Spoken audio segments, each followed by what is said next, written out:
দোস্ত আরে silver play button, but এটা নিচে এটা সিলভার প্ল্যাটার কেন দিচ্ছিস? এটা সিলভার প্লেটে, মানে কিন্তু এটার মতো তোকে যে আমি জাস্ট একটা সিলভার প্লেটে দিয়ে দিলাম, কিন্তু রিয়েল লাইফে আমাদের এই সিলভার প্লে বাটন পাওয়াটা কি এতটা সহজ ছিল? একেবারেই না। 10 মিনিট স্কুলে ফার্স্ট যখন সিলভার প্লে বাটনটা আমরা পাই, এটার পিছে যে কত রাত জাগছি, God. কত কষ্ট করছি। ছোট্ট একটা রুমের মধ্যে মাই গড, এসি নষ্ট হয়ে যেত, তাও রাত জেগে শুট করা লাগতো, আর বাচ্চারা রাত জেগে এডিট করতো, তারপরে সিলভার প্লে বাটনটা। এখন অনেক চলে আসছে, 3-4টা সিলভার প্লে চলে আসছে, বাট ফার্স্ট ইয়ারটার মধ্যে অনেক কষ্ট ছিল।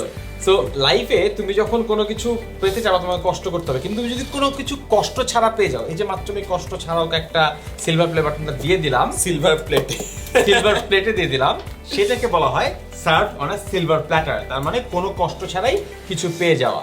সো এটা নিয়ে বাক্য করতে গেলে তুমি বলতে পারো যে 10 মিনিট, এই যে তোমাকে Yes. একটা mobile Thank on a silver platter, এই যে আমি সিলভার প্ল্যাটারে ফ্রিতে কোনো কষ্ট ছাড়া পেয়ে যাচ্ছি। তুমি এটা নিয়ে বাক্য করতে গেলে বলতে পারো যে 10 minute school did not receive this silver play button on a silver platter.